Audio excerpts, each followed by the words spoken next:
인터넷 주소창에 ltree.kr을 입력하세요. 네, 2016년 12월 24일 토요일자 한국경제신문 보겠습니다. 일면인데요. 당정 내년 2월 추경 편성 검토. 추가 경정 예산안이죠. 이거를 내년 2월에 편성하는 걸 검토하겠답니다. 정부와 새누리당이 새해 예산을 1분기에 30% 이상, 상반기까지 60% 이상 조기에 집행하기로 했다. 또 내년 2월에 추가 경정 예산을 편성하는 방안도 적극 검토하기로 했다. A4면에 기사 이어지고 있는데요. 당정은 경기 부양을 위한 재정 정책부터 계란값, 조선업 실업 문제, 동절기 민생 안정 등에 대한 각종 대책을 쏟아냈다. 정부 여당은 이날 얼어붙는 경기를 살리기 위해 적극적인 돈 풀기, 즉 재정 정책, 이것이 필요하다는 데 뜻을 같이 했다. 뭐 그거죠. 말 그대로 당정, 즉 정부와 새누리당이 서로 만나서 경기 살리자 이렇게 합의를 봤다는 겁니다. 그래서 재정 정책이죠. 경기 부양을 위한 그 재정 정책들을 많이 쏟아냈어요. 그래서 여기 신문상에 당정 협의 주요 내용으로 해서 정리가 되어 있습니다. 뭐 앞서 읽은 것처럼 내년도 예산 400조가 넘게 편성을 해놨죠. 슈퍼 예산 이런 말이 있는데 내년 예산 1분기 내년도 그 예산을 1분기 내에는 30%, 상반기 내로 60%까지 조기 집행, 즉 미리 땡겨서 다 쓰겠다 이거죠. 그리고 내년 2월까지 추경 편성 검토하고 수입 계란 운송비 50% 지원. 왜냐?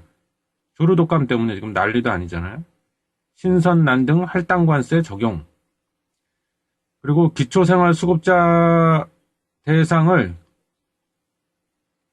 그 선정 기준 소득을 1.7% 상향 조정하기로 또 했다네요. 이렇게 되면 어떻게 될까요?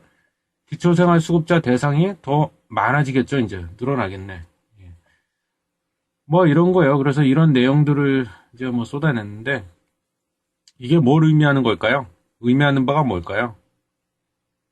경기가 안 좋기는 상당히 안 좋다는 얘기죠. 그러니까 이제 경기 부양을 하기 위해서 재정 정책을 쏟아내는 거죠.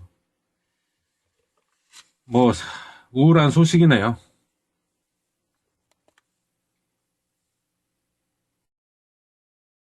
네. 이어서 같은 일면인데요. 은행 얘기가 나왔네요. 은행. 떠나는 은행원들, 제2인생, 세법은? 이런 기사가 있습니다. 국민은행이 10년 이상 근무한 모든 직원을 대상으로 희망 퇴직을 접수하자 2,800여 명이 몰렸다.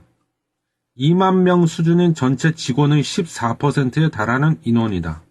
많이 몰렸네요. 일선 영업점 창구에서 일해온 30대, 40대 여성 행원과 매년 급여가 줄어드는 임금 피크제 적용을 앞뒀거나 이미 적용받고 있는 50대 초중반 남성 직원이 대거 퇴직을 신청한 것으로 파악되고 있다. 이것도 좋은 소식은 아니네요. 그 뒤에 A12면에 기사가 이어지고 있습니다. 2,800여 명이 희망퇴직을 신청한 국민은행 외에도 다른 은행들도 잇따라 희망퇴직을 시행하고 있다. 핀테크가 발전하고 모바일 인터넷 뱅킹이 확산되면서 지점수가 줄어드는 등 인력 감축이 필요하기 때문이다.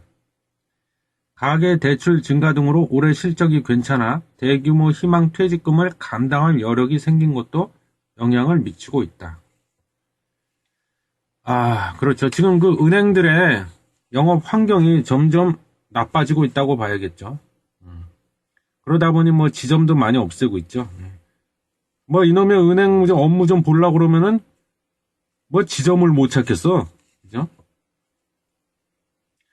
여기 보면요. 은행별 올해 희망퇴직 시행, 그래서 농협은행, SC제일은행, 광주은행, 의료은행 이렇게 쭉 나와 있습니다. 그래서 SC제일은행 같은 경우에는 희망퇴직자에게는 월 임금의 최대 30 내지 50개월치까지 지급을 한다네요. 어휴, 많이 주네. 그래서 이 국민은행 같은 경우는 50대 초반 부장급 신청자는 평균 6억에 조금 못 미치는 퇴직 일시금을 받을 것으로 알려졌다. 이렇게죠. 이것 때문에 아마 희망퇴직 신청자가 더 많아지지 않았나 싶네요. 아까도 말씀드렸지만 왜 이렇게 희망퇴직을 많이 받겠어요? 환경이 안 좋아지니까, 나빠지니까. 그래서 그 은행이 점점 환경이 안 좋아지고 있다고 그랬는데요. 봤을 때 그렇습니다. 요즘 저성장 그러잖아요.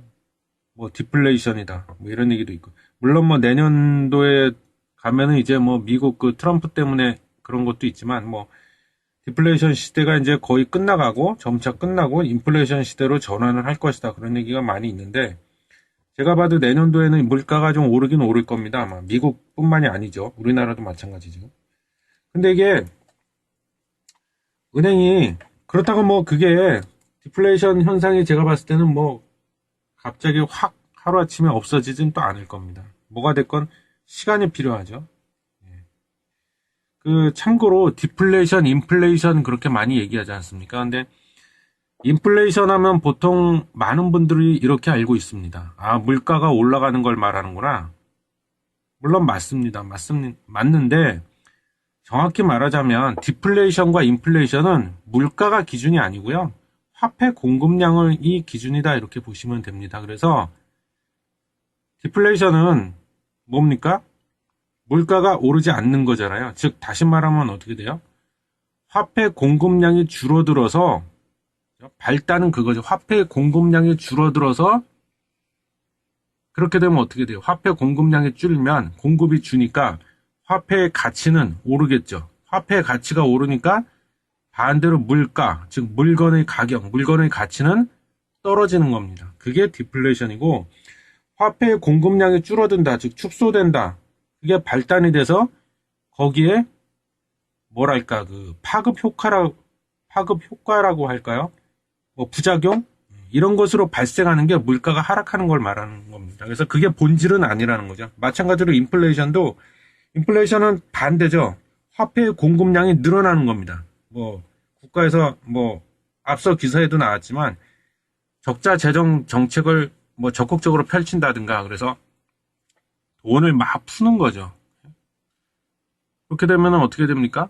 화폐의 공급량이 갑자기 확 늘어나 버리죠. 그러면 화폐의 가치는 떨어집니다. 그럼 반대로 물가는 오르는 거다. 그래서 그게 인플레이션이고 디플레이션이다, 인플레이션이다 다 마찬가지다. 뭐다? 본질은 화폐의 공급량이다. 그게 본질이다.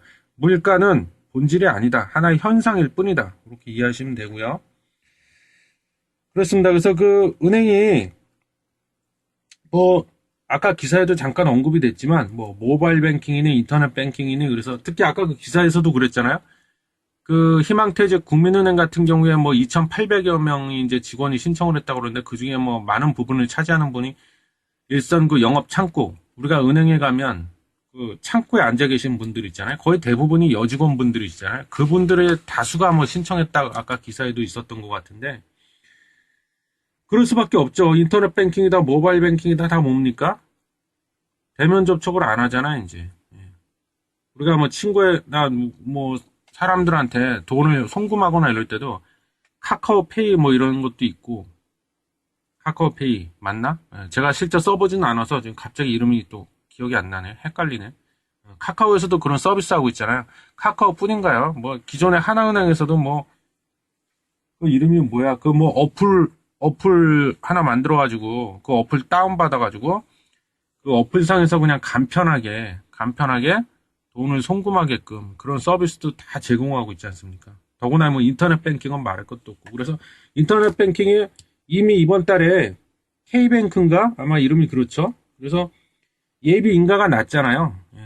특별한 일만 없다면 내년에 본 인가도 날 것 같은데, 이미 예비 인가도 하나 났어. 그래서 지금 경쟁자가 막 다수 생기기 시작하는 거죠. 그렇습니다. 그래서 좀 환경이 나빠지고 있습니다. 그리고 기존 뭐 얼마 전까지만 해도 초저금리였잖아요. 초저금리. 그래서 뭐 금리 하면 제가 그랬지 않습니까? 가장 먼저 떠올리실 게 채권을 먼저 떠올려라.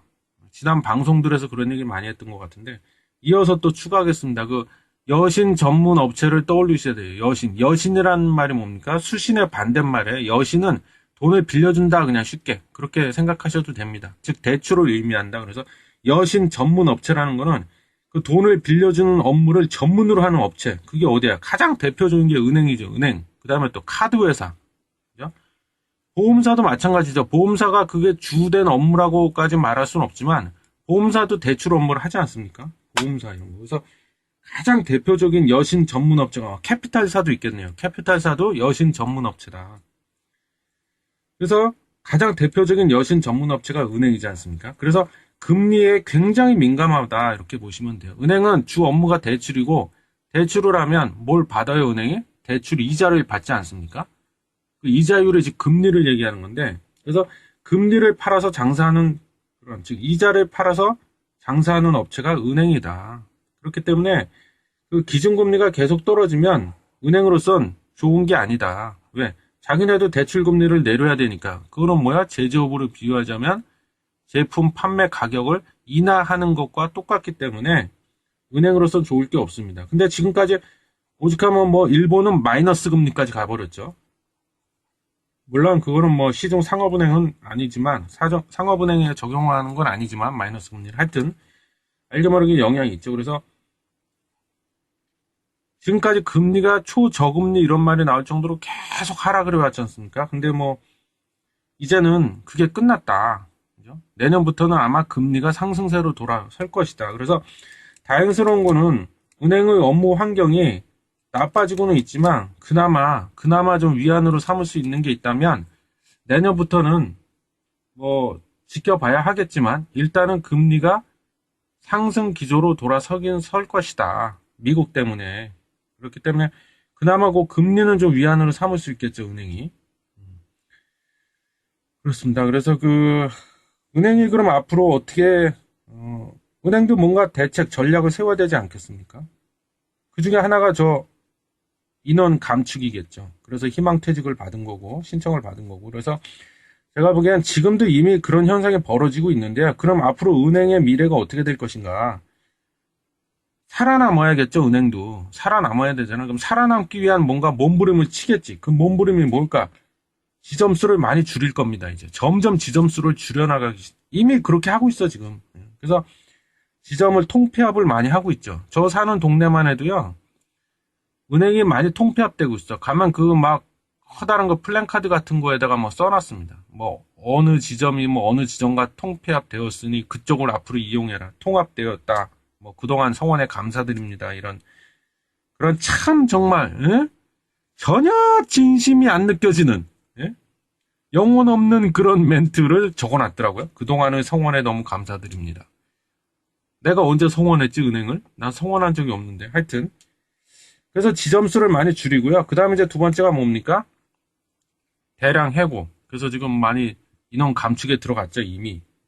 그 다음에 이제 은행의 주 업무가 뭐 아까도 말씀드렸지만 수신액을 바탕으로 한 그 여신이라고 그랬잖아요. 즉 대출로 이제 먹고 사는 데가 은행인데 유가증권에 대한 투자도 앞으로 점점 늘려나가기 시작할 겁니다. 참고로 뭐 여기서 말하는 유가증권은 주로 주식, 채권 이런 것들을 말합니다. 주로 유가증권 말 그대로. 근데 사실은 유가증권뿐만이 아니라 별 군데다 다 투자를 하고 있죠. 예를 들자면 기업은행 같은 경우는 그 영화에다 투자를 참 많이 하죠, 영화.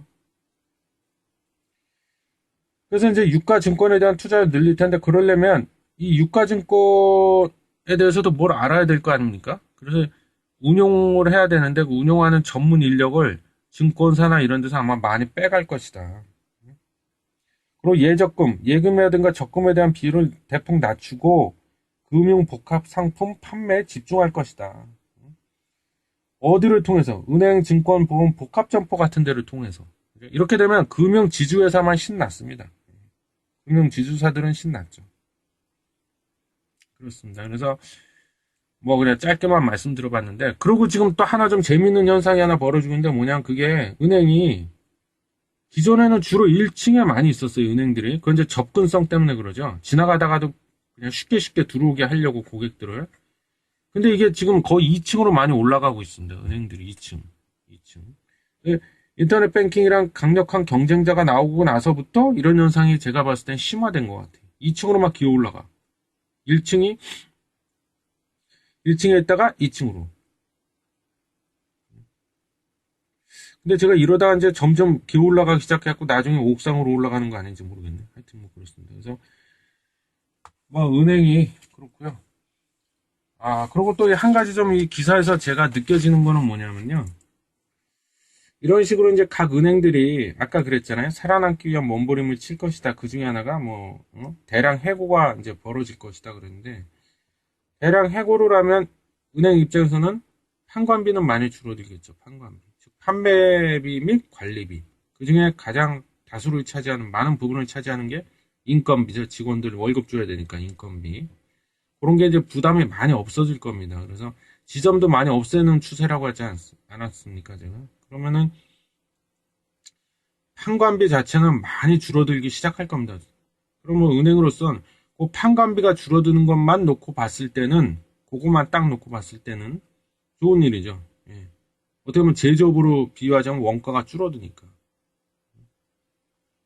그래서 은행주들이 지금 그러니까 전체적인 거시적인 넓은 의미에서 보자면 은행의 영업 환경이 지금 안 좋긴 하지만, 또 다른 측면, 미시적인 관점에서 보자면 이런 식으로 살아남기 위한 몸부림을 많이 치고 이렇게 하다 보면 판관비도 많이 줄어들고, 즉 유지비도 많이 줄어들고 하다 보니까, 그리고 금리가 지금 이제 내년부터는 상승세로 돌아서는 것은 확실할 것이다 그랬잖아요. 그렇기 때문에 은행주에도 지금 타이밍상 관심을 가져볼 만하다, 은행주에 대해서. 결론은 그렇습니다. 이어서 A2면입니다. 파리바게트, 계란이 없어서 빵 못 만들어요, 이렇게 돼 있네요. 계란이 없어서 빵을 못 만든다. 왜 계란이 없다? 조류독감 때문이죠.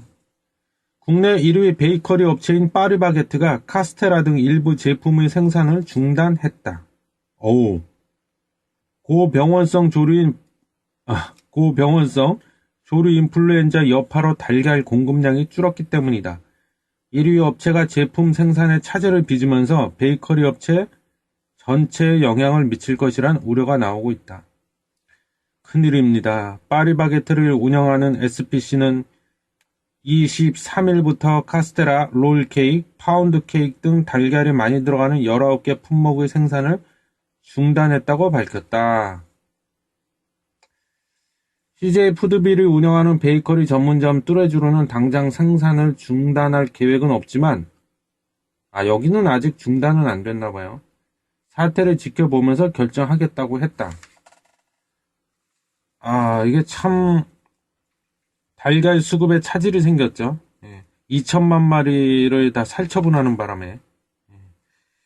그래서 뭐 달걀을 그럼 수입을 해와야 되나 어떻게 해야 되나 참 큰일이네요. 지금 이 제거업계뿐만이 아니라 백신 업체도 지금 그죠? 녹십자나 일양약품 이런 데도 그 유정란을 통해서 백신을 만드는데 그 유정란 구하기가 어려워졌다. 그래서 고민거리다 뭐 그런 얘기도 제가 기사에서 언급했죠, 지난번에. 제거업계도 마찬가지네요. 이게 장기화 돼버리면 타격이 클 겁니다. 아마 타격이 크고, 그렇게 되면 뭐 어떻게 해요? 대체제를 찾겠지, 이제 뭐 장기화 된다면. 근데 모르겠습니다. 장기화 될지 안 될지 모르겠는데 뭐 좀 더 지켜봐야겠죠. 이어서 A3면인데요. 이 트럼프 아저씨 또 나왔어. 정말 그만 좀 나와라, 좀 지겹다. 주연 배우. 요즘 들어서는 한국경제신문의 주연 배우가 우리 트럼프 아저씨야. 나무 주연 트럼프, 여우 주연은 옐런 아줌마 같아. 내가 느끼기에는 뭐 그 정도입니다. 요거 지난번에 전해드렸던 기사인데요. 뭐 미국, 중국, 러시아 충돌, 그래서 그 후속 기사가 또 나왔네요. 그 국가무역위원회라고 대통령 그 백악관 직속에 그런 기구를 새로 설치한다 그랬잖아요. 그래서 뭐 NTC다 국가무역위원회. 그래서 뭐 그런 얘기 했잖아요. 지난번 기사에. 거기 위원장으로 대중국 강경파인 우리 나바로 아저씨. 나바로인지 나부랭인지 뭐. 제가 그냥 웃자고 하는 얘기인데 앞으로 이 시간 이후부터 이 나바로 아저씨 기사가 또 나오면 제가 그냥 나부랭이 아저씨라고 하겠습니다. 예.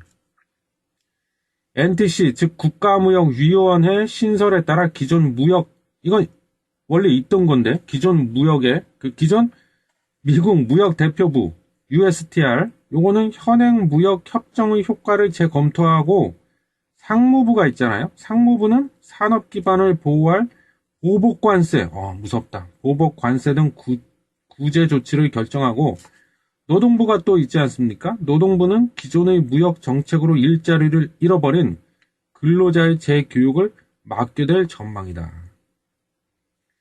NTC, 국가무역위원회, 요 NTC와 나부랭이는 그만큼 막강한 권한을 행사한다는 의미다. 나부랭이의 지위를 받는 현장 반장에 해당하는 USTR, 요건 이제 미국 무역 대표부라고 했죠. 여기에 대표가 있어야 될 거 아닙니까? 요 무역 대표부니까 대표가 있어야겠죠. 이 대표로는 철강회사 뉴코어의 최고 경영자 CEO 출신인 댄 디미코가 거론이 된다. 이 사람은 누구냐 하면 누구보다도 중국 철강 회사의 불공정 행위를 잘 알고 있는 인물로 평가받는다. 그래서 이 트럼프 아저씨가 그냥 자기 사람을 곳곳에다 포진을 시키고 지금 이게 뭘 의미하는 거겠어요? 중국 니네들 이제 다 죽었어. 이제 내가 가만 안 둘 거야. 다 뒤졌어 이거죠 이제. 만반의 지금 준비태세를 갖추고 있는 겁니다. 중국이 긴장을 안 할 수가 없겠네요. 통상 전문가들 사이에서는 미국 무역위원회 이것이 중국의 무관용 원칙을 적용하고 즉 관용을 베풀지 않겠다. 봐주지 않겠다는 거죠. 고율의 보복 관세와 긴급 수입 제한 조치까지 발동할 수 있는 이 말로만 듣도 어마무시한 슈퍼 301조를 부활시킬 것이라는 관측도 나오고 있다. 거의 뭐 전면전까지 이 슈퍼 301조가 만약에 부활한다면 거의 뭐 전쟁이죠, 전쟁. 끝까지 가보자. 전면전이라고 봐야겠지. 중국산 철강이 뭐 지난번에도 그 방송에서도 제가 언급을 했죠. 뭐 전체 8억 톤인가 그걸 생산해내는데 그중에 1억 톤인가를 똥값에다 그냥 외국에다 다 팔아먹어 버렸다고 그랬잖아요. 그럼 미국의 철강 회사들이 타격을 받겠죠. 근데 좀 걱정이 이 트럼프 아저씨가 과연 중국산 철강만 갖고 이럴까요? 우리 한국산 철강에도 넌 뭐야 이 새끼, 너도 똑같은 새끼야 이리 와 이 새끼야 그러고 우리 한국산 철강, 저희는 아무 짓도 안 했는데요. 그래도 이리 와 이 새끼야 이게 그냥 어디서 확 그래갖고 너희도 관세 그래갖고 또 우리 한국산 철강에다가도 또 뭐랄까 화풀이를 해대지 않을까 저는 걱정스럽네요. 중국산에다가만 과연 이럴까 이 아저씨가. 근데 만약에 우리 고맙게도 우리 한국산 철강에는 트럼프 아저씨가 아무 짓도 안 해. 그러면 상대적으로 우리가 유리한 위치에 보고 반사 이익도 얻을 수 있을 확률이 매우 높죠. 그래서 이 기사는 뭐 트럼프 아저씨 얘기인데, 그러니까 국가무역위원회라는 거를 백악관 직속기구로 설치를 하고 그 위원회 어떻게 보면 좀 저급하게 표현을 해보겠습니다. 그 국가무역위원회 밑에 꼬봉이 있는데 좀 저급한 표현이에요. 꼬봉으로 이제 총대멜 행동대장 요거로 이제 미국 무역대표부 USTR 요거를 이제 행동대장으로 삼고 그 밑에 꼬봉에다가 또 상무부를 꼬봉으로 하고 그 노동부도 또 꼬봉으로 하겠다 이거죠. 그래서 우리 나부랭이 아저씨가 막강한 권한을 바탕으로 미국 무역대표부와 상무부 그리고 노동부라는 꼬봉들을 데리고 중국을 존나게 조지겠다는 거죠 이제.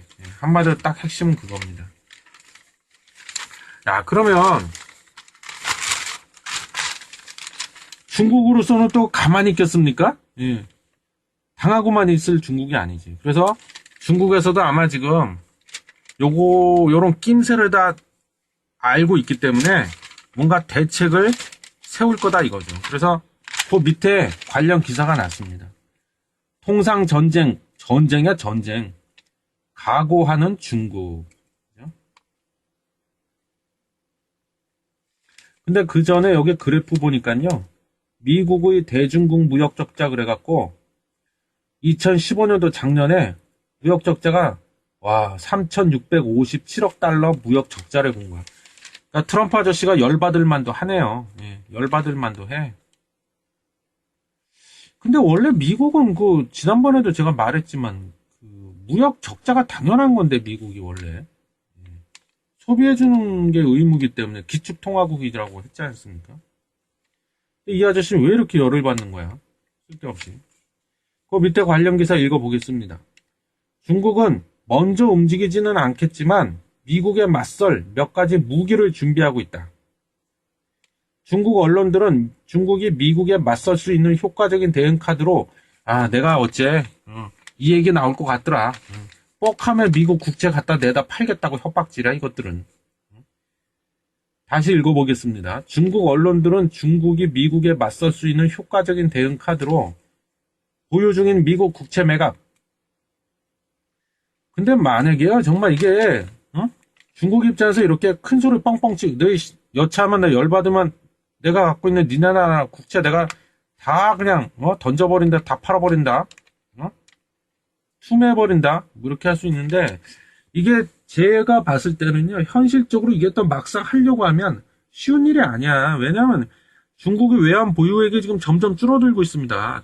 점점 줄어들고 있는데 보통 외환 보유고, 외환 보유액 이렇게 표현하는데 외환 보유액이라는 거는 이제 총액 갖고 있는 총액 토탈 금액으로 환산했을 때 몇 억 달러 뭐 이렇게 되는 식으로 그 액수를 말해요. 그게 이제 외환 보유액이고 근데 보통 이제 외환 보유고라는 측면에서 봤을 때는 우리가 그렇잖아요. 쉽게 생각하면 중국이 외환 보유액이 만약에 외환 보유액이 3천조다, 4천조다. 만약에 그 말은 그럼 4천조를 전부 다 현금으로 갖고 있겠구나. 당연히. 그죠? 미국 달러 현금으로 다 들고 있겠구나. 이렇게 생각하는데 꼭 그렇지만 않다는 거죠. 여러 가지 다양한 형태로 갖고 있어. 현금도 갖고 있고 유가증권 형태로도 갖고 있고 예금으로도 갖고 있고 그렇다는 겁니다. 그래서 이 미국의 국채 이것도 외환 보유고 중에 하나죠. 그래서 미국에서 국가에서 발행한 채권의 형태로도 외환을 갖고 있습니다. 근데 이거를 만약에 다 팔아버린다? 그럼 가뜩이나 지금 외환 보유액이 줄어들고 있는데 이걸 다 팔아버리면 외환 보유액도 덩달아서 줄어들겠죠. 그럼 위기 시에 대응할 수 있는 카드가 하나 없어진다는 얘기예요. 그렇기 때문에 개뻥이 아닐까 이거. 말로는 다 팔아버릴 거야 이렇게 협박질하고 있지만 그럼 이제 미국 트럼프 아저씨가 get out here 그 아저씨의 항상 하는 얘기 있잖아. 유행어 get out here, get out here. 저 새끼 끌어내 그거 get out here. 선거 유세 때 많이 그랬죠. get out here, get out here. 발음이 거지 같다고요? 죄송합니다. 하여튼 그래서 그럼 트럼프 아저씨가 팔아봐 이 새끼야 팔아봐 이러겠죠. 막상 못 팔 것 같은데 내가 봤을 때. 그 다음에 이제 두 번째 대응 카드로서 두 번째는 애플, 퀄컴, GM 이 공통점 있는 기업입니다. 다 미국 기업인데 등 중국 내에서 활동 중인 미국 기업에 대한 독과점 조사.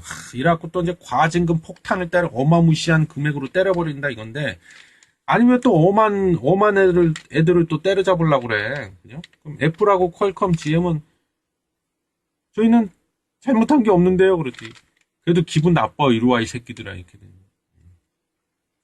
그 다음에 세 번째 대응카드. 미국산 농산물 수입을 규제하겠다. 네 번째, 보잉사의 항공기 구매 제한 등을 거론하고 있다. 그래서 이게 국가무역위원회에 맞설 몇 가지 무기라고 지금 나오는데 제가 보기엔 무기들이 다 신통치 않은 무기인데 별로 이렇게 강력한 무기가 아닌데요. 어쨌든 요런 기사가 났습니다. 그나저나 이게 참 우리 한국으로서는 이게 별로 달갑지 않은 내용들인데 오래 싸움에 새우등 터지니까 우리가